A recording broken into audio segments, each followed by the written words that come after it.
Maximum manage చేసుకుంటూ వస్తున్నాడు. ఉమ్, ఇందులో ఒక 50 లక్షలు అటు వెళ్ళినా ఉమ్, ఇప్పుడు అతను ఆశించేటటువంటి విజయం వస్తుంది. పెరిగిన ఓటు శాతం చూసుకుంటే లాస్ట్ టైంకి ఇప్పటికి ఒక రకంగా తగ్గుతాయేమో, కొంచెం షేర్ అవుద్దేమో అని అనుకోవాలి. కానీ ఆయన చెప్పింది 151+ అంటే 170 అని అనకపోయినా 157 160 సీట్లు గ్యారంటీ అనే లెక్క. దాన్ని కంప్లీట్గా పెరిగిందంతా వీళ్ళకే అని ఎలా అంచనా వేసుకుంటారు? అతను అంచనా అది ఉమ్, 151 నుంచి 157కి ఎదుగుతామని చెప్పి అతనుకున్న సర్వే అట. అతను ఏదో నేను విన్న లెక్క ఏంటంటే 2.5 లక్షల శాంపిల్స్ తీయించారట రాష్ట్ర వ్యాప్తంగా ఒక్కొక్క టీంతో. ఉమ్, మొత్తం ఏదో 3 టీములతో కలిపి 80 వేల శాంపిల్స్ చొప్పున ఉమ్, తీయించారట. ఉమ్, వాటి లెక్కను చూసుకున్నప్పుడు 3 కూడా అబౌవ్ 150నే చూపెడుతున్నాయట అతను. ఉమ్, ఉమ్, ఉమ్, అది సన్నిహితులకి చెప్పిన మాట.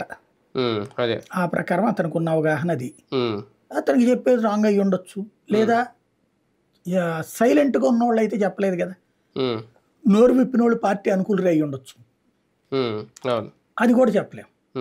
ఇదేమో ప్రతిపక్షాల్లో కనిపించట్లేదా, లేదంటే ఈయన ఇలా మాట్లాడుతున్నారు కాబట్టి వాళ్ళు సైలెంట్ గా ఉన్నారా? ఆల్రెడీ చెప్తున్నారు కదా, నేను కిషన్ రెడ్డి కూటమిదే ప్రభుత్వం అని చెప్పాడు. అదే సందర్భంలో చంద్రబాబు గారు కూడా చెప్పేశాడు. అంటే బీజేపీ వాళ్ళు చెప్పడం వేరు, కిషన్ రెడ్డి గారు చెప్పడం చంద్రబాబు గారు వాళ్ళు కూడా వేరు. చెప్పేశాడు కదా 140 వస్తున్నాయి మాకని చెప్పేసి. పవన్ కళ్యాణ్ కూడా చెప్పేశారు కదా కూటమిదే అధికారం అని, బలంగా రాబోతున్నాం అని, 150 దాటుతున్నాయి అని చెప్పేశారు కదా. ఇద్దరికి కలిపి ఉమ్మడిగా.